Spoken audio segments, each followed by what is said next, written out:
be able to get into the what's next, the all else. And what we want to be able to do is we got folks that are doing stuff already. So nothing new necessarily has to be created. So because we want to start with the foundation. So happen to like what he's discussing, he's going to tell you how you can get involved with that or how you can bring that into your community, and we just going to pass it on down. Peace. My name is Akeem Rashad, aka DJ Wise, DJ, entrepreneur, activist. Been doing things. First got knowledge of self around 91 and been active in the Nation of God's Nerves. For those that don't know, that's also the 5% Nation. Basically, I'm based in New York City, Jamaica, New York, South Side. We definitely we put together programs for the youth.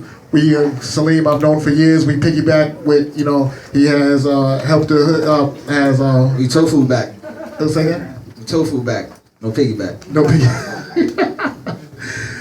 As far as like we help the hood, that's a program as far as dispensing the sanitary goods and food, clothing as far as to the homeless during the needy months. I also have 5 Elements. That's a hip hop program. We combine the edutainment, as in the words of KRS-One, bridging the education aspect and the education aspect, and putting together programs for the youth. Because for those that don't know, a lot of times now hip hop has been mixed, diluted, and tampered with. And we forget that it was started by Africa Bambaataa in the South Bronx, and it was used as a tool to get people to get out of gangs and use it as a positive outlet to express themselves, whether it be on the mic, whether it was b-boying with dancing, whether it was with graffiti, all the different elements, DJing, of course, and of course the 5th element is knowledge. So we have to reintroduce that and bring that to our youth. So I'm using that music as a way to bridge the gap for our youth, and even within this music of hip-hop, there's a lot of things that they may not know, whether from sampling or artists, even within our own generation, that they may not know and understand. So that's how we bridge that gap, and I'm looking to expand that program, as far as the youth activation, Member of the Greater Washington Urban League, Thursday Network, and professionals. So we have about 8 different committees that we champion, in our organization. We are an affiliate of the Greater Washington Urban League, so we champion housing, jobs, and education. Under those 3 pillars, we take it a step further, and we have about 8 other different pillars that we have different committees that we funnel out, and we're in the community. So we have community service events. We have a civic engagement committee, which is what I want to really talk about. Our civic engagement committee this Thursday is actually taking the reins for our general body meeting. And our general body meeting this Thursday is going to be an advocacy planning session. So that session is going to be everyone in the community who is a member, who isn't a member, who wants to come. I am personally inviting everyone here to come on Thursday at 7 o'clock at the Greater Washington Urban League headquarters. We are going to be having an advocacy planning session, which is where we are in the community and we are trying to see where, we can get policy initiatives, I guess bring policy initiatives to the forefront. So we want to hear everyone's voice, and we want to hear what everyone is passionate about, so that we can set the tone for our Civic Engagement Committee this term. Sister Kristina, what's the address? The address is 2901 14th Street, and that's in Washington, D.C. Northwest. Northwest. That's important. Yes. Yeah, sure. It's 2901 for this Thursday at 7 p.m. 2901 14th Street, 7 p.m., and that is Washington, D.C., Northwest. What's the metro stop? The metro stop, the closest one is Columbia Heights, correct. Okay. Yes. What's the cross street? Cross street is Harvard and 14th Street. So we are at the corner of Harvard and 14th, and when you are from the Harvard Street side. So peace, everybody. My name is Saladin, Quanaah. I'm a Capricorn. I like 14th century Italian poetry and long walks in the park. No, seriously though. I'm from Niagara Falls, New York, and I just want to thank y'all first for having me here. And I've been doing youth advocacy for like 20 years, and that's my passion. I'm also a writer, a journalist, so I write articles, I publish 13 books, and essentially I'm just a helper. I love to learn, I love to teach, And if I could find ways to add on, that's just simply what I do in a nutshell. If you wanted more information about some of the various different activities that I do, you can just Google Saladin Allah, and then various different things that come up. You get a little bit more insight into who I am and different things that I do. Good. Free to land, everybody. My name is Ya Angie.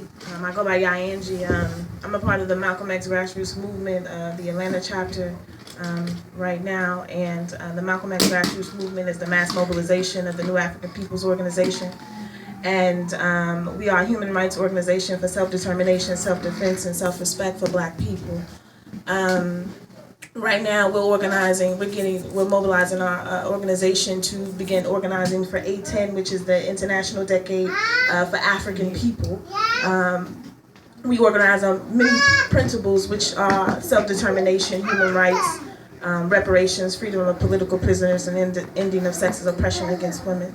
And I'm happy to be here today in front of you all to build and to engage in conversation and discussion about what's next and where do we move forward in our mobilization amongst our organizations and for our people. Okay, so I'm gonna have to add on. Hello everyone, my name is Krystal Lephart, originally from Detroit, Michigan, as Celine will not let you all forget.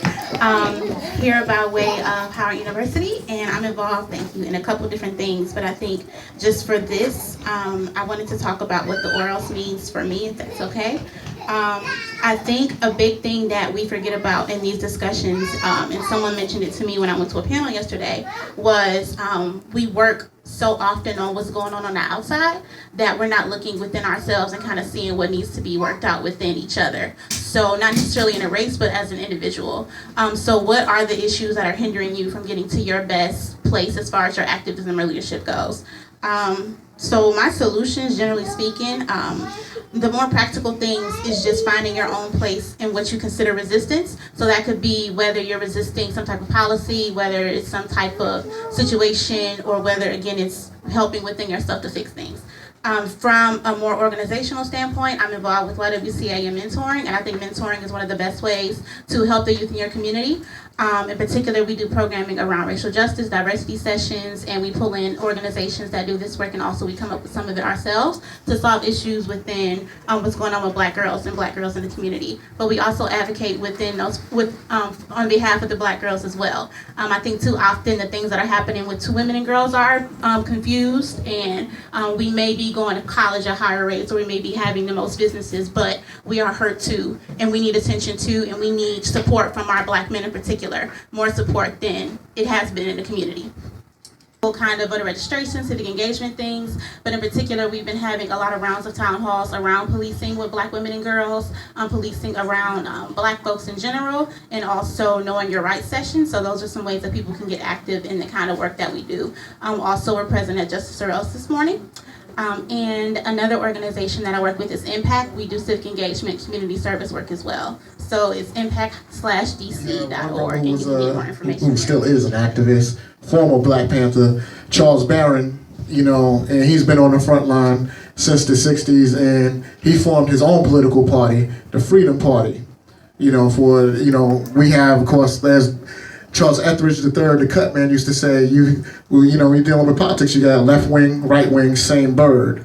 You know what I'm saying? So one of the things that we need to do is form our own political party that represents, our own interests, and then we are the people. So these politicians, they represent us. We are their constituents. They're supposed to follow our lead of what we want and what our wants and needs and demands. And if they cannot follow suit, we have that power to get them out of office. Now, one of the arguments I had with some of the brothers that are conscious, brothers and sisters that are conscious, revolutionary, whatever you want to tab yourself, is that they see that voting doesn't matter, whatever, but the voting still impacts your lives and your family's lives, whether you like it or not. So if you're either part of the problem or part of the solution, and we have to be able to recognize how to utilize our power. We don't have voting blocks. The reason why a lot of these situations, like one of the brothers mentioned in the march earlier, was about lobbying, which is a cute word for was due to we organize what we call people's assemblies. And if you look online at www.mxgm.org, you'll see how to organize people's assemblies where you are, or wherever you are, and there's particular types of people's assemblies that can be organized. But what we did was the people in Jackson, we got the community together to sit in a room like this, and the objectives and the principles in Alabama, Mississippi, Georgia, and South Carolina are where the most Black people live and exist. So one of the strategies politically that was taken was to politically organize those particular regions. And this has a long history and understanding within our organization, as well as the Republic of New Africa, who sought to do this and to organize. So it's absolutely important politically for us to, and strategically for our people to be a part of the political process in a way that we're pushing our agendas and objectives through. And we have to get people who don't only look like us but have minds like us, that we want to see our agenda set forth for, granted. So it's absolutely necessary and strategic. I think it's important to understand what politics are. Like, everything's political. And usually if a person says that they're not into politics, that's the most political statement you can make, right? So politics is really the science of power or influence, right? So you can see a 2-year-old child that uses politics sometimes to play one parent against the other in order to get something, you see? So when you consider politics, it's the ability to leverage situations to achieve a certain end. It's the manipulation of power. So when you consider politics, politicians use politics to create policies that are enforced by the police. Let me repeat that. Politicians use politics to create policies that are enforced by the police. Now, oftentimes, when I ran for public office, I ran for a legislature, and I learned a lot of the language that a lot of us don't have access to, because a lot of times we're not involved in the political process. And one of the things that I learned is I became an interpreter. So I learned a lot of this language and what white people often use to talk over our heads, and started to break it down and explain it to my own community so they have a relationship with what is actually going on. So that's one of the keys to understand, number one, that everything is political. And that when we don't understand the political process or the language that people use, then we put ourselves in a position where we're able to be taken advantage of. So the importance of engaging in the political process is you can put yourself in a position where you have access to power to manipulate it in such a way where you can direct it for the interests of your own people. But if you're not in that position, you won't have any say-so or ability to do anything. Like right now, we have an election. One thing that I also learned is in the process of learning about the political process and the way that systems work, some things are applicable to us as a people, other things you need to throw that away. And you won't be able to distinguish the difference if you're not involved. So there's a lot of things that I know now, just through experience, that I can tell you from just seeing it and say, well, nah, that won't work with us. But there's other things that can work with us, like organization and just understanding some of the language that people use. So, that's all I wanted to add about. I want to throw something else out there in the mix, and thus be in control of us. And so then we're talking about the issue of democracy and self-determination. So we didn't ask to be here, but we're here. So now we got to make the best of the situation, and that is having full control of the Democratic, not Democratic Party, but understanding what the political system is. But then there's the aspect of self-determination. And one of the things that I've seen, and I got to keep going back to Detroit, because now we know that Kwame Kilpatrick is out of Detroit, and the city's basically up for sale. And I want Sister Kristina and Sister Krystal to touch on this, how gentrification. Could I add on 1 second? Yes, sir. Something that you mentioned about self-determination. Yes, sir. Learning about the political process, if you don't have a sense of self-determination, you can become a sellout and get lost. So I've seen a lot of our people get engaged in the political process, and because they don't have a sense of self or cultural orientation, they fall under a spell of an illusion of inclusion and start thinking that some of these white people like them or that they have access to certain things just because they're able to sit next to them. When in reality, they're not as close as what they think they have. But if you have a sense of self-determination, cultural orientation, you already know the dynamics. So, I just wanted to add on to that. Kwame Kilpatrick leaving and coming, it's been going on for years at home, and it's not something, again, that I think it kind of hit the fan in 2008, 2009, but it's definitely been going on for a really long time. Also, just to tag on to the Kwame Kilpatrick piece, there's an element of accountability when we do get people elected in office, in particular Black folks. I think for electing them, but also putting them in a system that kind of perpetuates the same thing, then they may become tools of that system in itself. So I'm not sure if anybody has seen a system that exists where we have politicians that are Black. Miseducated and separate unequal schools. When white folks was nymphos to Jim Crow. When the back door was the only door that we could go in. Black skin was a sin to U.S. government. Black men were victims to U.S. government. In 1776, they lied. When the Declaration was signed, we were still slaves until 1865. Then we was free slaves till 1965. Then in 75, the messenger died, but the message survived. In 95, 1 million men marched with pride. In this day and time, we still need a God, cause America lies. They don't value our lives. The deaf, dumb, and blind need to free your mind, and yourself will follow today and tomorrow. We shall overcome is watered down, overused, misunderstood, and abused. We gotta motivate the grassroots, absolute truth. So goes the future, so goes the youth. So goes the people with the intent to choose another way of thinking, different from your opinion. Different living within prison systems got us conditioned to not trust politicians, self-centered conditions. Expand your mind, the wisdom of Lonnie Liston, while you became Christian, and celebrate Thanksgiving. Celebrate Halloween and demonize Elohim. The American dream is supreme for white folks. The average Black man can't even understand how to navigate his way through the maze and the craze of these United States. Rather united snakes. Rather accept the truth, because racism is up to date. Young Black boys dying at alarming rates. Our women ain't safe from the sake of being raped. But don't get me wrong, America's a great place to live. Us not being able to be effective in our communities. So I'll give a quick background story. I've been here for about 10 years. I've seen gentrification, and I'm sure all of you have as well, affect DC in so many ways. I'm originally from Sacramento, California, so 10 years is probably nothing, to half of the people sitting in this room. But I was privy to living on 16th Street and seeing, DC, USA, that whole center with Target and whatnot being built. And I saw all the El Salvadorians being pushed out, all of the, lower income housing just being torn down.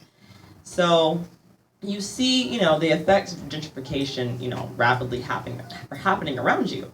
And when it comes to real estate, we were disenfranchised from the start. From what I saw when I got here, the people that were living, just on 14th Street, on Georgia Avenue, in these communities, right by Howard, didn't even, you can maintain the homes, own the homes, buy property, and it's huge. I think Louis Farrakhan touched on it today. He was saying, we need to buy land, not just to own land, not just to own property, not just to live in a home, but, to cultivate our own crops. And that's something that is actually really huge, right? I mean, coming from California, that's something that is very second nature to me. I don't even think about it because it's something that I see every day. But here, it's something that's like a commodity. It's like something you just don't see. It's rare. I think organic food is something that is rare, here, especially in food deserts. and in various communities. So I think we need to really focus on things like that. And I do advise that what me and my friends have been looking into with us being so young is buying up property in different places and seeing what we can do with that stuff.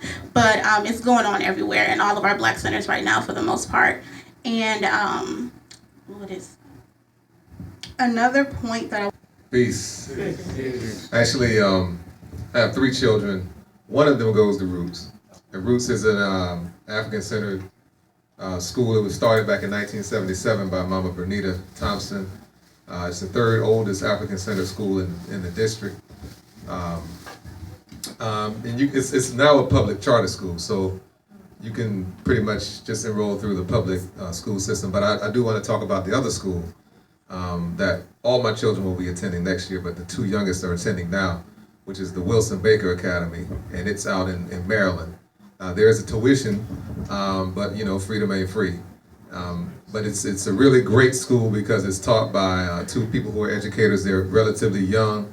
One of them is a Howard University professor of history, brother Dr. Quanaah, Imano, brother Dr. Andreas Woods is his other name, and then his wife, Mama Bashia. She's an excellent educator as well, and they do wonderful things with the children. Brother Quanaah is actually a history professor at Howard, but he got his PhD actually in meta nature, but under mathematics. Meta nature is hieroglyphics, so he's an Egyptologist. He's actually the only black person born in America who got a PhD in Egyptology, because he was spooking. Somebody mentioned spooking. Legal and sociological definition of minority, it means a people that lack power, socially, politically, and economically. That's what it means. When they say minority, it has nothing to do with population. It's about power and our lack thereof. So I'm gonna give you 2 strategies that the Chinese implement. Now, if we want to buy real property, let's say we were a family or a group, we will all go to the bank and they'll check my credit. If it doesn't work, we'll go to the next one, till somebody. Working with, like when I was at the march, I was talking to a sister and she had a conversation with me about various different woman-related issues, right? I'm sitting there thinking, I'm like, man, I don't really hear that voice online. I don't really see a person speaking on those women-related issues. So I told her, I said, did you ever think about, maybe posting videos and speaking about different issues like that? Because I know a lot of women that could benefit from what you're saying, right? We have to have an accurate assessment of our time. Like, I'm a journalist, so I've been writing articles consistently for like 10 years. So I've written over 300 articles on my website and for various different other publications. But before I got involved in that, I sat there and I thought, and I said, I'm over 120 seconds, ain't I? Okay. Okay, so I thought about it and I'm like, I know how much time that I have because I do various different things. So on a consistent basis, I'm able to publish at least 2 articles a month. And because I had an accurate assessment of my time, I've been able to consistently do that. And I think sometimes we have a tendency to bite off more than we can chew. So before you want to start anything, I don't care what it is, have an honest, accurate assessment of your time first, because it's more about consistency. Like you were saying earlier, it's something that doesn't happen overnight. The only thing that happens overnight is the night. And it takes time for you to be able to have an impact with the things that you're doing. You have to be patient with that. But before you can do anything, you have to have an accurate assessment of your time. That's the first step. From taking anything theoretical to actual. You need to actually know what kind of time you're dealing with and what amount of time you're able to put in anything. It doesn't matter what it is. And when you're able to do that, then you can move forward and say, I'm going to dedicate this amount of time. If you want to volunteer and you know that you only got a half an hour a week, be honest about that and say, I'm going to go to this spot for a half an hour a week and I'm going to do it consistently. If that's what you're able to do. Do not bite off more than you can chew. Because if you put yourself in that position, you end up doing more damage than help to begin with. Because especially when you're dealing with our community and our youth, they're waiting to see who's going to be consistent. If you go up in there saying you're going to do this, that, and the third, they looking at you like, okay, I'm going to see if this person going to be here 5 years from now. Or 10 years from now. If they're in middle school, they're looking at you like, I wonder if they're going to be around when I graduate. So that, to me, is one of the most important things, and that's something you can take away from here tonight. Get an accurate assessment of your time, and then when you know what amount of time that you have, figure out what you can do consistently. Peace. My biggest message is get involved. Get involved in an organization, get involved, stay involved. And so when it comes to consistency, I think that's huge. When you're involved in an organization, and especially, we have something called the Empowerment Academy, where we go into a school, for an after-school program, and we, mentor these children. Things like that. It's like, when we have children involved, when we have ongoing programming. For the holiday, let's pull together our money. That's right, it's time to invest. If we spend it all on gifts, it ain't be like the lamb. We done come too far, and now it's time to survive. And families broken apart, trying to keep up with the lie. They put us in the box, yo. We can't fit inside. Time to take back to the power that's inside. Searching in the gods. Come on and say, how many people gotta die? How many times we gon' cry? Until we realize we all that we got. And now is the time. Let's bring a revolution. Yeah. Let's bring some change. Come on. For the holiday, we gotta change. Come on, some change. We can't keep breathing into the same old bullshit. Let's bring some change. For the holiday, let's bring some change. 'Cause we got the power. Say we are the spiritual people. We are having a human experience, but you were made for something more.